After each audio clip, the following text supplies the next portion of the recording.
వరాహం ముఖం, మానవ శరీరం, సింహం తోకతో ఉండే అత్యంత అరుదైన శ్రీ వరాహ లక్ష్మీ నరసింహస్వామి అవతారం అసలు ఎందుకు పుట్టింది? ప్రహ్లాదుని సముద్రంలో పడేసినప్పుడు కాపాడిన ఆ అచల కొండకి సింహాచలానికి ఉన్న సంబంధం ఏమిటి? ఏడాదిలో 364 రోజులు చందనం పూతతో చూడ్డానికి అచ్చం శివలింగంలా కనిపించే స్వామివారు కేవలం అక్షయ తృతీయ నాడు ఒక్కరోజు మాత్రమే తన నిజరూప దర్శనం ఎందుకు ఇస్తారు? అసలు ఆ చందనం వెనుకున్న రహస్యం ఏమిటి? సాధారణంగా మన హిందూ దేవాలయాలన్నీ తూర్పు ముఖంగా ఉంటాయి, కానీ సింహాచలంలో ఉన్న శ్రీ వరాహ లక్ష్మీ నరసింహస్వామి ఆలయం మాత్రం పడమర వైపు ఎందుకుంటుంది? ఉగ్ర నరసింహుడి కోపాన్ని చల్లార్చడానికి చెంచులక్ష్మి ఏం చేసింది? సింహాచలం గుడిలోని కప్పస్తంభం వెనుక మహిమ ఏంటి? ఈ ప్రశ్నలన్నిటికీ సమాధానం పురాణాల్లో దాగి ఉన్న ఒక అద్భుతమైన కథలో ఉంది. అదేంటో ఇప్పుడు తెలుసుకుందాము. వీడియోని పూర్తిగా చూడండి. ఈ వీడియోకి 1000 లైక్స్ టార్గెట్ ఇస్తున్నాము. వెంటనే లైక్ చేసి మమ్మల్ని సపోర్ట్ చేస్తారని ఆశిస్తున్నాను.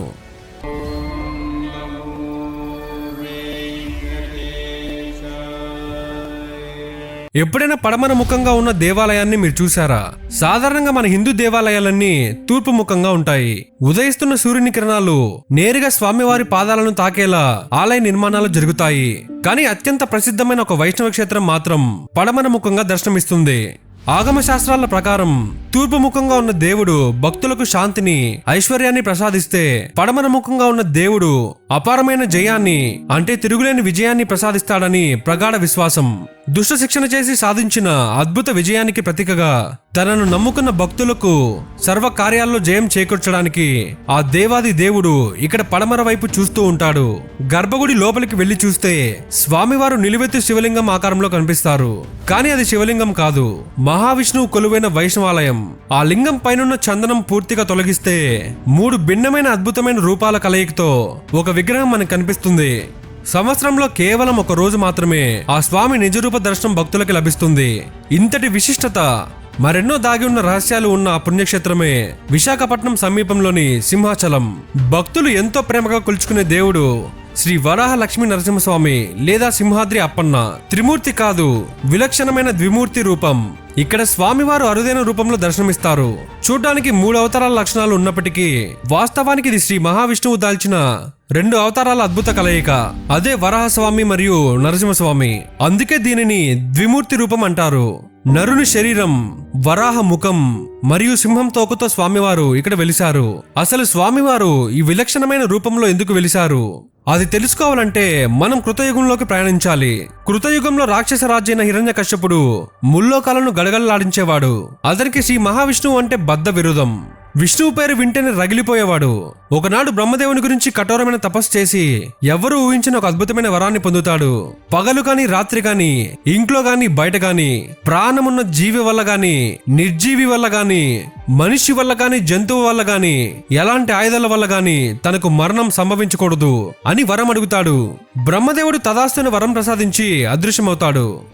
ఆ వరగర్వంతో హిరణ్యకశ్యపుడు దేవతలను, మునులను నానా చిత్రహింసలు పెడుతుంటాడు. మరోవైపు అతని భార్య లీలావతి దేవి గర్భవతిగా ఉన్నప్పుడు దేవేంద్రుడి బారి నుంచి రక్షణ కోసం నారద మహాముని ఆశ్రమంలో తలదాచుకుంటుంది. నారదుడు ప్రతిరోజు చెప్పే హరికథలను ఆవిడ శ్రద్ధగా వినేది. తల్లి గర్భంలో ఉన్న ప్రహ్లాదుడు కూడా ఆ హరికథలను విని పుట్టుకతోనే అపారమైన శ్రీహరి భక్తుడిగా జన్మిస్తాడు. ప్రహ్లాదుడు పెరిగి పెద్దవుతున్న కొద్దీ అతనిలో విష్ణు భక్తి మరింత బలపడుతుంది. ఈ విషయం తెలుసుకున్న హిరణ్యకశ్యపుడు ఆగ్రహంతో ఊగిపోతాడు. తండ్రి ఎన్ని రకాలుగా నచ్చజెప్పాలని చూసినా భయపెట్టిన ప్రహ్లాదుడు తన హరిభక్తిని మాత్రం ఏమాత్రం విడిచిపెట్టలేదు. ఇక లాభం లేదని కన్న కొడుకుకు సైతం మరణశిక్ష విధిస్తాడు ఆ రాక్షస రాజు. ఏనుగులతో తొక్కించిన, విషసర్పాలతో కరిపించిన, కొండలపై నుంచి కిందకు తోసేసిన ప్రహ్లాదుడు ప్రాణాపాయం నుంచి అద్భుతంగా తప్పించుకుంటాడు. ఏమి చేసినా వాడు చనిపోకపోవడంతో రాక్షసులను పిలిచి ప్రహ్లాదుని సముద్రం అడుగున ముంచి వాడు మళ్లీ పైకి రాకుండా ఒక బ్రహ్మాండమైన కొండను వాడిపై ఉంచమని ఆజ్ఞాపిస్తాడు. రాక్షసులు క్రూరంగా అలాగే చేస్తారు. సముద్ర గర్భంలో బరువైన కొండ కిందకి ఉండి కూడా ప్రహ్లాదుడు ఏమాత్రం భయపడకుండా ప్రశాంతంగా ఓం నమో నారాయణ అంటూ శ్రీహరి నామాన్ని జపిస్తుంటాడు. భక్త పరాధీనుడైన స్వామివారు వెంటనే తన వాహనమైన గరుత్మంతునిపై వేగంగా వచ్చి సముద్రం పైనున్న ఆ కొండను తన శ్వాసతో ఉఫ్ఫను ఊదుతారు. ఆ దైవికమైన శ్వాస వేగానికి కొండ ఎంతో దూరం ఎగిరిపోయి ఒక చోట పడుతుంది. ఆ కొండ సరిగ్గా కూర్చున్న సింహం ఆకారంలో పడుతుంది. అచలము అంటే కొండ, ఆ కొండ సింహం ఆకారంలో ఉండడం వల్ల దానికి సింహాచలం అనే పేరు స్థిరపడిపోయింది. హిరణ్యకశ్యపుని సంహరించిన తర్వాత కూడా నరసింహస్వామిలోని ఉగ్రత్వం, ఆగ్రహం చల్లారలేదు. అదే ఉగ్ర రూపంలో ఆయన లోకాలన్నీ సంచరిస్తుంటాడు. ఆయన వేడికి సృష్టి తల్లడిల్లిపోతుంది. ఆయన అలా సంచరిస్తున్న క్రమంలో ఒక చోట ఋషులు స్వామివారిని చూసి వేదాలతో స్తోత్రం చేస్తారు. దానివల్ల ఆ ప్రదేశం వేదాద్రిగా ప్రసిద్ధి చెందింది. ఇంకొక చోట యోగులను కరుణించడం వల్ల అక్కడ యోగ నరసింహుడిగా పూజలు అందుకుంటున్నాడు. తన భర్త ఉగ్ర రూపాన్ని శాంతింపజేయడానికి సాక్షాత్తు లక్ష్మీదేవి స్వయంగా చెంచు లక్ష్మిగా అవతరించి స్వామివారికి పానకమిస్తుంది. ఆ పవిత్ర క్షేత్రమే నేటి మంగళగిరి పానకాల స్వామి ఆలయం. సగం పానకం లక్ష్మీదేవికి వదిలి స్వామివారు అక్కడి నుంచి ముందుకు కదులుతారు. ఇలా స్వామివారు సంచరించిన ప్రదేశాలే నేటి నవ నరసింహ క్షేత్రాలు. ఈ నవ నరసింహస్వామి క్షేత్రాల గురించి సెపరేట్ వీడియోస్ కావాలనుకుంటే నరసింహస్వామి అని కమెంట్ చేయండి. ఇన్ని చేసిన స్వామివారి ఉగ్రత్వం పూర్తిగా శాంతించకపోయేసరికి ముక్కోటి దేవతలకు ఏం చేయాలో అర్థం కావట్లేదు. చివరికి వారంతా వెళ్లి పరమ భక్తులైన ప్రహ్లాదుని వేడుకుంటారు. ప్రహ్లాదుడు తన దివ్య దృష్టితో స్వామివారు ఎటువైపు వస్తున్నారో గ్రహించి ఒక చల్లని సముద్ర తీర ప్రాంతాన్ని ఎన్నుకుంటారు. స్వామివారు అక్కడికి రాగానే ప్రహ్లాదుడు ఎదురెళ్లి, స్వామి, దుష్ట సంహారం ఎప్పుడో పూర్తయింది, దయచేసి మీ ఆగ్రహాన్ని విడిచిపెట్టి శాంతించండి అని ప్రార్థిస్తాడు. భక్తుని మాటలకు కరిగిన స్వామివారు, నీ భక్తికి మెచ్చాను, నా కర్తవ్యాన్ని నాకు గుర్తు చేశావు, నీకేం వరం కావాలో కోరుకో అని అంటారు. అప్పుడు ప్రహ్లాదుడు ఎంతో వినయంగా, స్వామి, మీరు నా పినతండ్రి అయిన హిరణ్యకశ్యపుని సంహరించడానికి ఆదివరాహంగా అవతరించారు, నన్ను రక్షించడానికి నరసింహస్వామిగా వచ్చారు. ఆ వరాహ రూపాన్ని ఈ నరసింహస్వామి రూపాన్ని కలిపి ఏకకాలంలో దర్శించుకోవాలని నా మనసు ఆరాటపడుతోంది అని వేడుకుంటాడు. భక్తుని కోరిక మేరకు స్వామివారు వరాహ ముఖం, నరుని దేహం, సింహం తోకతో కూడిన అత్యంత అరుదైన శ్రీ వరాహ లక్ష్మీ నరసింహస్వామిగా దర్శనమిస్తారు. అయినప్పటికీ స్వామివారి శరీరంలో ఉష్ణోగ్రత తగ్గదు. ప్రహ్లాదుడు అక్కడే ఉన్న భృగు మహర్షి సలహా తీసుకుంటాడు. ఆయన సూచన మేరకు గరుడ సైన్యం ద్వారా ఎన్నో చందన కలశాలను సేకరించి స్వామివారి దేహం చల్లబడేలా చందనాభిషేకం చేస్తాడు. ఆ రోజే పవిత్రమైన అక్షయ తృతీయ. అప్పటి నుండి స్వామివారిని నిత్యం చందనంతో పూజించడం ఆచారంగా మారింది. ఇదంతా కృతయుగంలో జరిగిన ఘట్టం. కాలక్రమేణా యుగాలు మారాయి. స్వామివారి విగ్రహంపై మట్టి పేరుకుపోయి అది ఒక పెద్ద పుట్టగా మారిపోయింది. త్రేతాయుగంలో పురూరవ చక్రవర్తి అప్సరస ఊర్వశితో కలిసి తన పుష్పక విమానంలో విహారిస్తుండగా సింహాచలం కొండపైకి రాగానే విమానం అకస్మాత్తుగా ఆగిపోయింది. ఎందుకు విమానం ముందుకు కదలడం లేదని రాజు ఆశ్చర్యపోతుండగా దేవతలు పూర్వం పూజించిన మహాస్థలం ఇదేనని ఊర్వశి గుర్తు చేస్తుంది. రాజు ముమ్మరంగా 3 రోజుల పాటు వెతికి ఆ పుట్టను కనుక్కుంటాడు. అప్పుడు స్వామి అశరీరవాణిగా ఇలా ఆదేశిస్తారు, నన్ను నీటితో కాదు స్వచ్ఛమైన ఆవు పాలతో అభిషేకం చేయండి, అప్పుడు ఈ పుట్ట కరుగుతుంది. నా శరీర తాపాన్ని తగ్గించడానికి ఏడాది పొడవునా నా దేహాన్ని చందనంతో కప్పి ఉంచండి. సంవత్సరంలో ఒక్కరోజు ఆషాఢ శుద్ధి తదియ అనగా అక్షయ తృతీయ నాడు మాత్రమే నా నిజ రూపంలో భక్తులకు దర్శనమిస్తాను. రాజు స్వామివారి ఆజ్ఞను శిరసావహించి గొప్ప ఆలయాన్ని నిర్మించాడు. ఈ ఆచారమే నేటికి ప్రతి సంవత్సరం మనం అత్యంత వైభవంగా జరుపుకునే చందనోత్సవం లేదా నిజరూప దర్శనం. సింహాచలం కేవలం పౌరాణికంగానే కాదు, చారిత్రక పరంగా కూడా ఎంతో విశిష్టమైనది.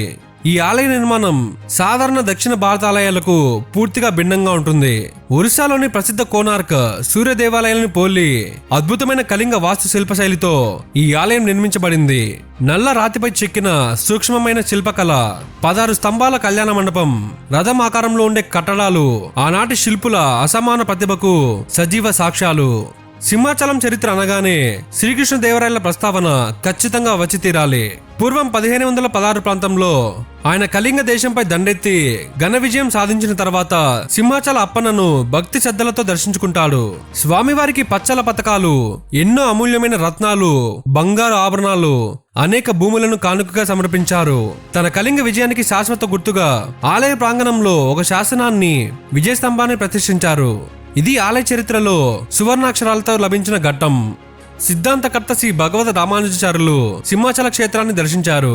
అప్పటికి ఆలయంలో భిన్నమైన పూజా విధానాలు ఉండేవని రామానుజాచార్యులు వారు ఇక్కడ శ్రీ వైష్ణవ సాంప్రదాయమైన పాంచరాత్ర ఆగమనం ప్రకారం నిత్య పూజలు జరిగేలా ఒక ఖచ్చితమైన వ్యవస్థను ఏర్పాటు చేశారని చరిత్ర చెబుతోంది. ఈనాటికి ఆచార్యుల వారు ఏర్పరిచిన అదే సాంప్రదాయంలో స్వామివారికి వైభవోపేతంగా సేవలు జరుగుతున్నాయి. ఈ ఆలయ ప్రాంగణంలో భక్తులకు విశేషంగా ఆకట్టుకునే ఆధ్యాత్మిక ఆనందాన్ని కలిగించే అంశాలు మరెన్నో ఉన్నాయి. సాధారణంగా వైష్ణవాలయాలకు ఆంజనేయుడు, గరుత్మంతుడు లేదా విశ్వక్సేనుడు క్షేత్రపాలకులుగా ఉంటారు. కానీ సింహాచలంలో క్షేత్రపాలకుడు సాక్షాత్తు శివాంశ సంభూతుడైన భైరవ స్వామి. స్వామివారి దర్శనానికి మెట్ల మార్గంలో వెళ్లేటప్పుడు మొదట భైరవవాక వస్తుంది. అక్కడ భైరవ స్వామిని దర్శించుకొని ఆయన అనుమతి తీసుకున్న తర్వాతే అప్పన్న దర్శనానికి వెళ్లడం ఆనవాయితీగా వస్తున్న ఆచారం. ఇది శివ కేశవులకు భేదం లేదని చెప్పే హరిహర అద్వైతానికి గొప్ప నిదర్శనం. ఆలయంలో ఉన్న గంగాధర కూడా ఎంతో పవిత్రమైనది. స్వామివారి దర్శనానికి వెళ్లే ముందు భక్తులు ఇక్కడ తలనీలాలు అర్పించి స్నానం చేస్తారు. కొండపై నుంచి జాలువారే ఈ తీర్థం సాక్షాత్తు గంగా నదితో సమానమైన పవిత్రను కలిగి ఉంటుందని పురాణాలు చెప్తున్నాయి. ఇక ఆలయం లోపల ఉన్న కపస్తంభం ఎంతో పవిత్రమైనది. ఇక్కడ సంతాన గోపాలస్వామి యంత్రం స్థాపించిన ఒక స్తంభం ఉంటుంది. వివాహం కానివారు, సంతానం లేనివారు లేదా గ్రహ దోషాలు ఉన్న దంపతులు ఎంతో భక్తితో ఈ కప్పస్తంభాన్ని కౌగిలించుకుంటే ఆ దోషాలన్నీ పోయి కోరిన కోరికలు నెరవేరుతాయని, ముఖ్యంగా సంతాన ప్రాప్తి కలుగుతుందని ప్రగాఢ విశ్వాసం. అలాగే పవిత్రమైన సింహాచల గిరి ప్రదక్షిణ చేస్తే సకల ఐశ్వర్యాలు సిద్ధిస్తాయని చెబుతారు. ఇక్కడ దేవుడిని భక్తులు ఎంతో ఆప్యాయంగా అప్పన్న అని పిలుచుకుంటారు. అప్ప అంటే తండ్రి.